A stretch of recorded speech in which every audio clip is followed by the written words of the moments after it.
Welcome back to New World Next Week. I'm James Corbett of CorbettReport.com. And I'm James Evan Pilato of MediaMonarchy.com. Maybe we need to think about where it's appropriate to use digital devices. We have got that story, plus the great land grab Hurricane FEMA conspiracy. But first, World ID humanness verification launches in Poland to help increase trust online. Why, yes, this is a corporate press release. World ID verification is launched in Poland, increasing access to important proof of humanness technology in Europe. Starting today, individuals can orb verify their World ID in the Polish capital of Warsaw, which I believe is where, Kafka did a lot of his writing. This verified World ID will allow them to anonymously authenticate as a unique human in a growing number of online applications, often accompanied by rewards for helping businesses differentiate between real users and potential spam bots. It was all in Czechoslovakia. Sorry, correction on the Kafka. I saw your face. I remembered on my own. I just saw your correction. According to a 2023 study, Polish citizens are not only encountering AI-powered bots much more frequently online, but more often than not report these as negative experiences. Innovative solutions like World ID can help clearly differentiate between bots and humans online while preserving people's anonymity. More information on verification locations can be found in World App by visiting the WorldCoin website. The launch of WorldCoin verifications in Poland comes as WorldCoin's human-first technologies like World ID and World Chain have continued to grow worldwide. In addition to the launch of World ID verifications in Austria, WorldCoin achieved a new milestone in Asia by partnering with the Applied Research and Development arm of the Malaysian government to bring digital proof of humanness to the country. World Chain, the first blockchain designed to prioritize verified humans, has added new integrations and infrastructure partners, including Safe, Alchemy, Fireblocks, and other words I've never heard of as it nears mainnet launch. World ID, which was recently successfully extended from Ethereum to Solana, they've got all your hippest crypto coins, has seen its integrations grow as well. Verified World ID holders can now authenticate as unique humans on everything from social media and news platforms to Web3 gaming apps, and of course, the all-important online retailers. World ID introduced in Guatemala, Malaysia, Poland, launch comes at key moment for AI. In other related news, WorldCoin pivots away from Europe amid the tangle of GDPR problems. And yes, we did talk about staring into the orb for free money on this very show back in November of 2021. Gaze into the orb for free money. James, I can really see this appealing to the crowd that gets mystery syringe shots from strangers in parking lots.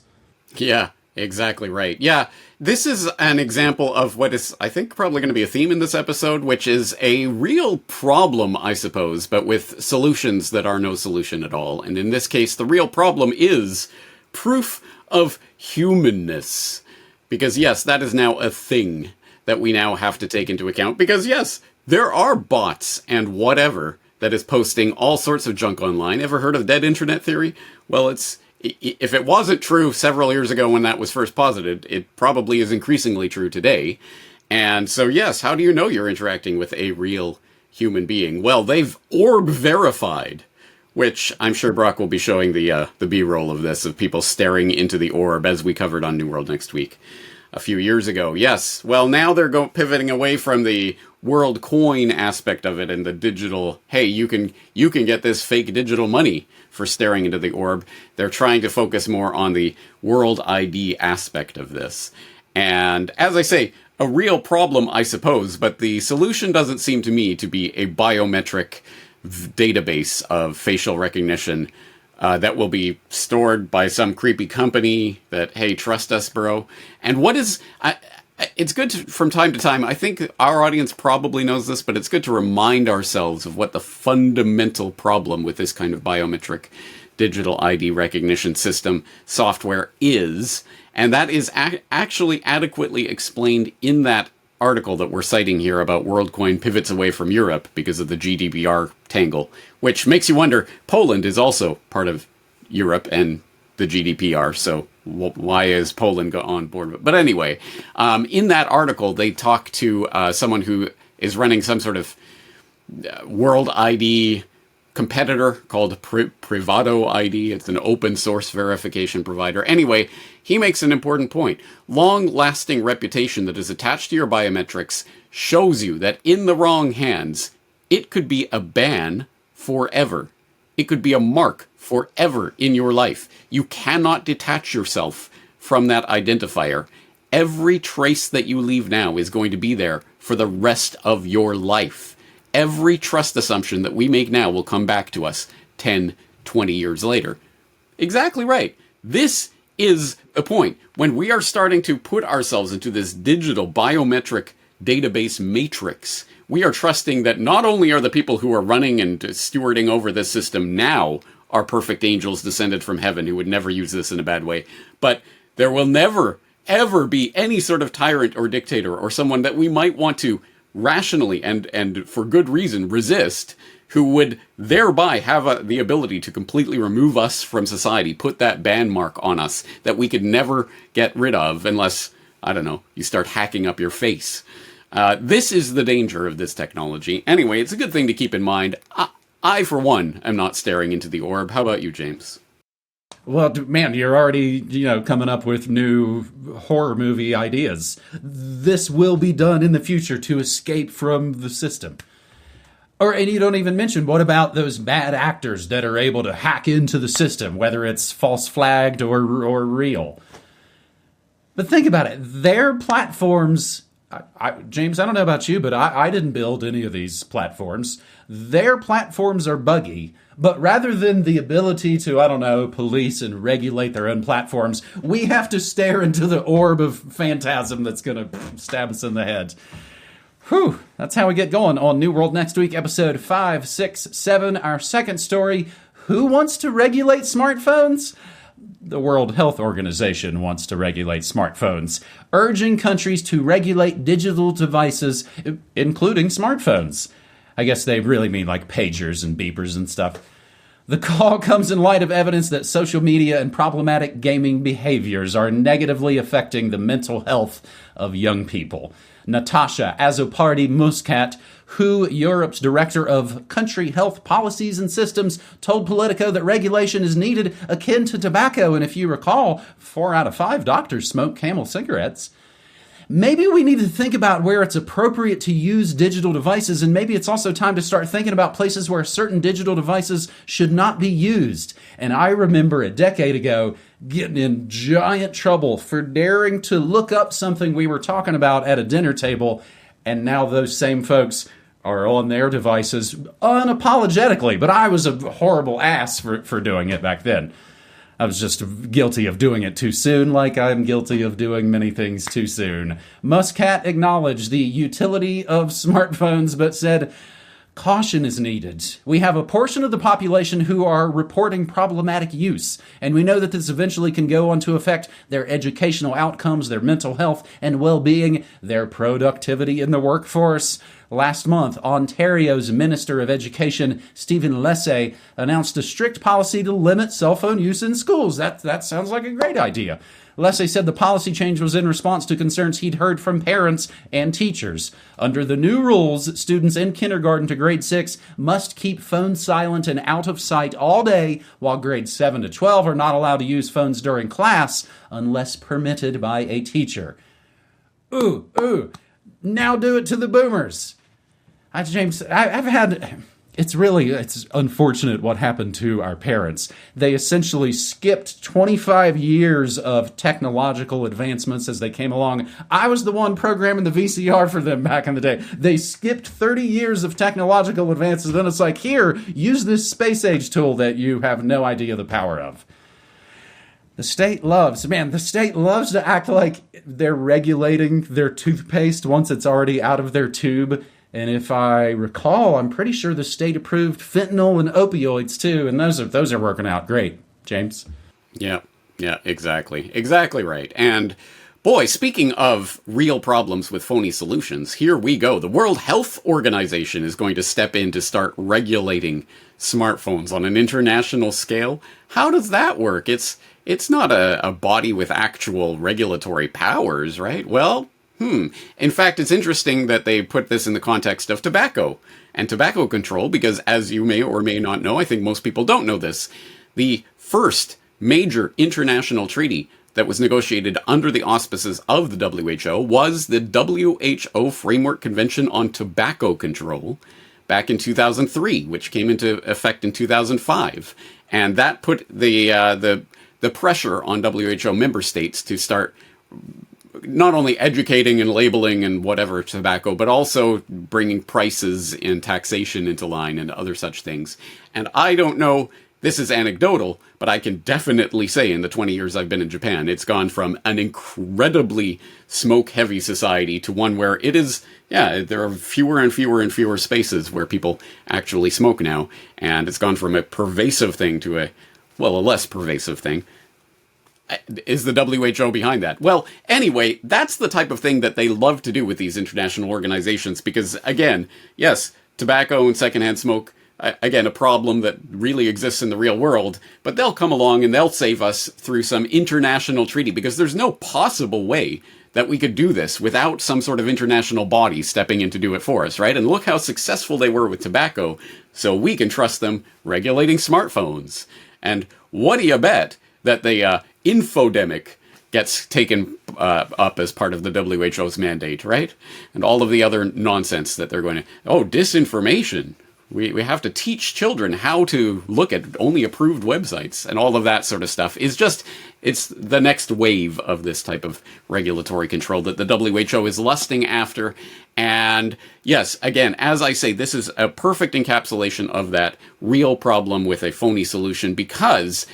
Probably the most effective psyop in human history has been the one that has been waged for centuries now to to domesticate the human tax cattle into basically a population, a supine population of people who are always and forever looking to mummy or daddy government to step in and solve whatever problem exists. There's no possible way we could imagine how to teach children how to use technology responsibly ourselves. No, we must wait for government regulation to step in and do it for us. Oh, wait, no, that's a total lie.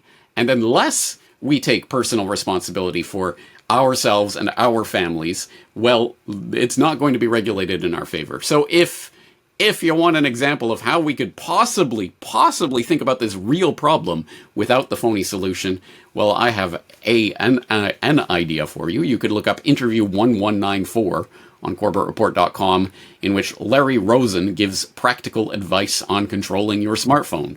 So I've been talking about this for years. I think it is a real problem. I don't think that the government stepping in with regulation is the real solution to it. James, I play what's called old-time radio as part of my Media Monarchy stream. I've always loved Golden Age radio from the 40s and 50s. So much of that is the cop show, the procedural show, and so much of what they talk about is these are true stories of how the police work to protect you.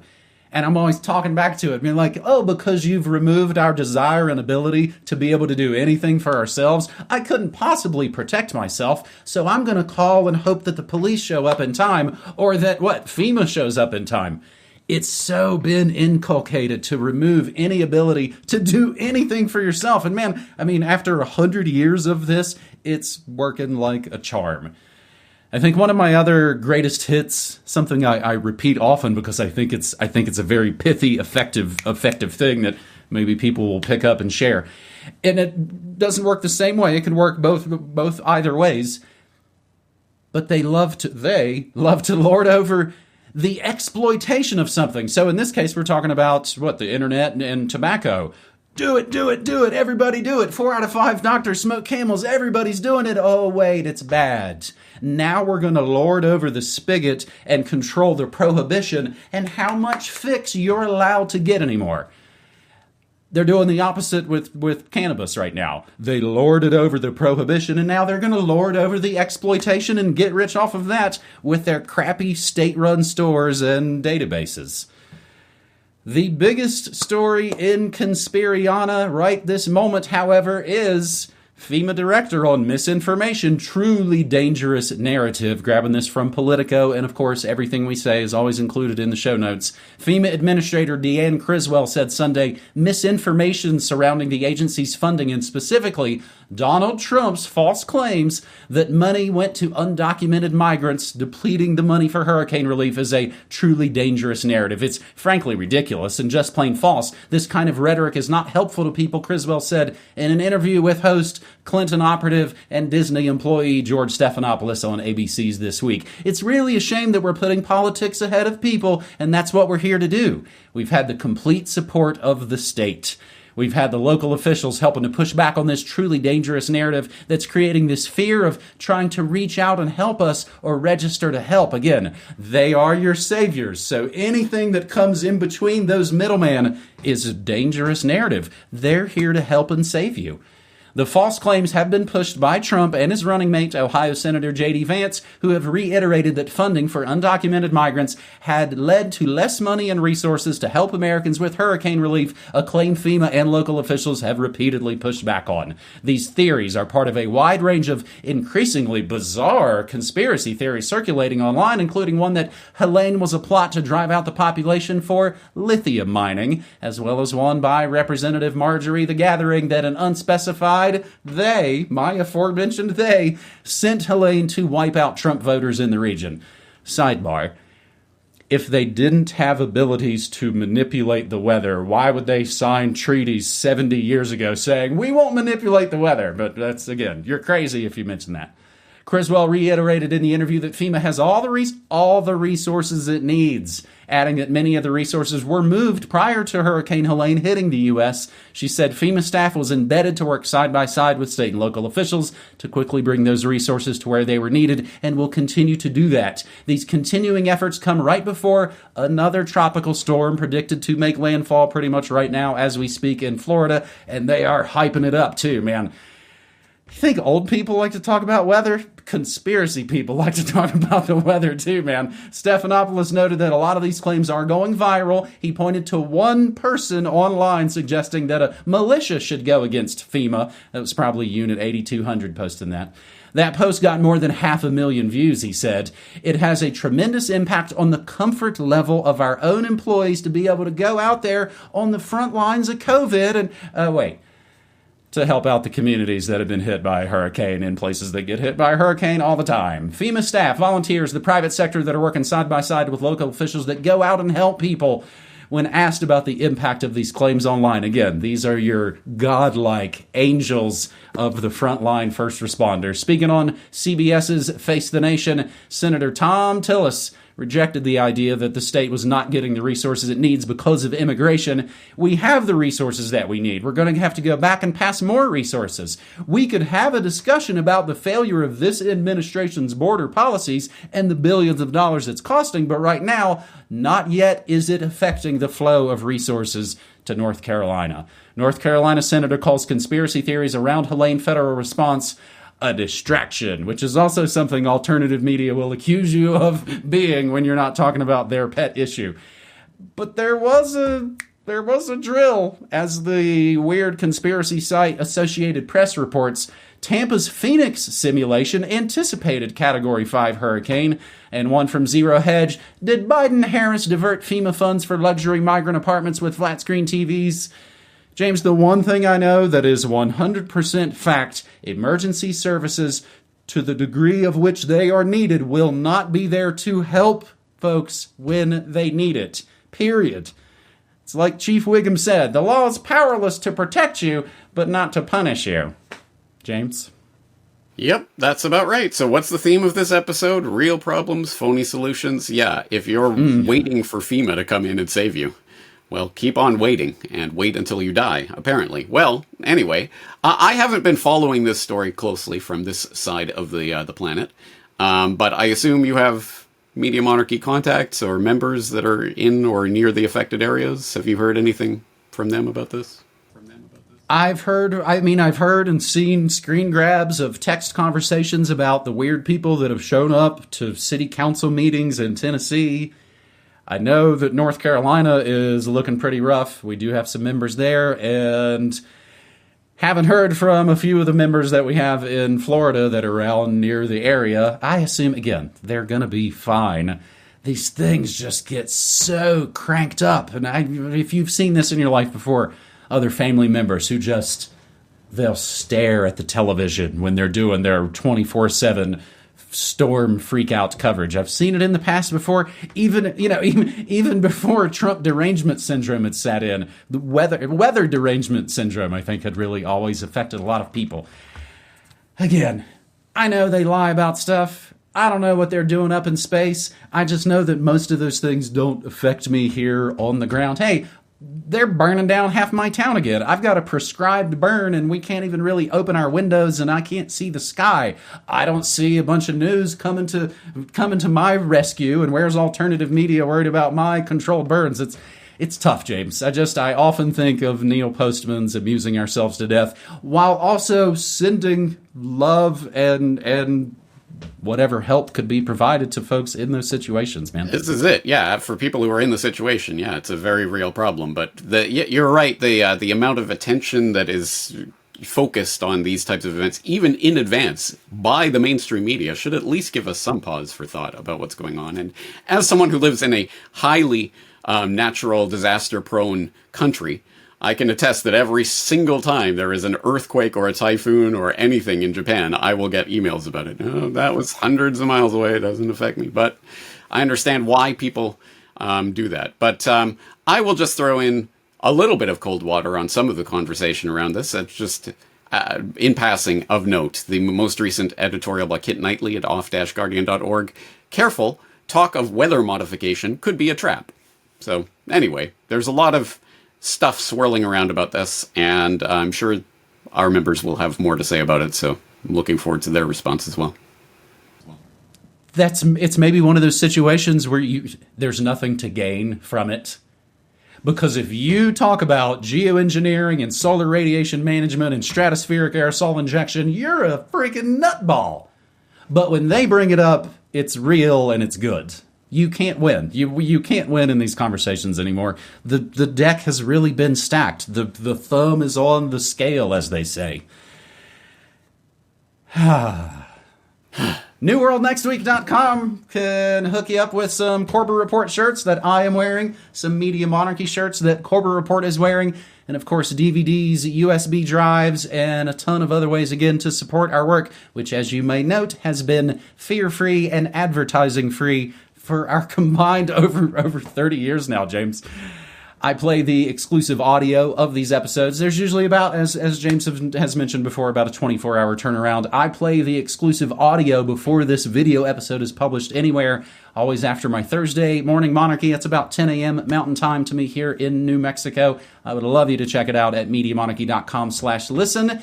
And while you're there, maybe cruise by the join page to support Media Monarchy. As I mentioned some last week, I have now started in earnest my 4th annual Shocktober Surprise Horror Film Festival. I know that immediately eliminates half of the audience. Sci-fi animated weeks all for this week 1, and then week 2 is going to be True Crime Week, and we will feature the one and only James Corbett joining us for a watch-along of The Octopus Murders, the Netflix documentary series. James, the other night we were playing, you've seen Akira? You've seen Ghost in the Shell? I have, yes. So it was good. Man, the turnout was pretty good. I was kind of joking with Castbot. It's like, it looks like maybe I should lean into more like Japanime and video game stuff because the audience goes kaboom. The members demand it. Yeah, but I'm looking forward to the Castellero watch along. I hope people will be along for that ride. I'm sure there will be a lot of interesting things to note about that. I haven't seen it myself yet, so I'm looking forward to it. No, I haven't either. That's, I think, a bit of the good that comes along with these as well, as we've not all seen them before. James, I know one of the things that catches me if you've even watched some of the trailers for it, and this goes along with, again, people not having any idea what's real and fake. They're watching a hardcore conspiracy documentary and have no idea that this footage is all fake. This is a docudrama. They recreated footage. That's not Danny Casolaro. The pictures we've seen of Danny Casolaro are the pictures we have. They've recreated all this stuff. I mean, I know they've been doing it for decades on TV. Yeah. And, Unsolved Mysteries. Yeah, I was going to say, at least Unsolved Mysteries, you can tell that it's fake reenactment footage, right? there's no confusing but that. Now I don't think people can tell. I know, I mean, I've watched things in the past, and it took me halfway to be like, there's no way they had this footage. There weren't cameras in these people's houses filming this before these events had transpired. So it's tricky out there. And again, that's why I call it media monarchy. I hope a lot of what I do might seem like frivolous edutainment, but I think it is a history lesson of what's been done with media. So that is New World Next Week, episode 567. James, appreciate you, buddy. You think that's hard? Try doing a 5.5-hour documentary on false flags in which you talk about Ali Mohammed a lot, and there's only precisely one video in existence of him. Yeah. Yeah, anyway. Gotta make it more exciting somehow. Yeah. Media. It's a funny business to be in. All right. Well, anyway, speaking of which, looking forward to doing it again next week. Appreciate what you do. Talk to you again. Thanks, buddy. Take care.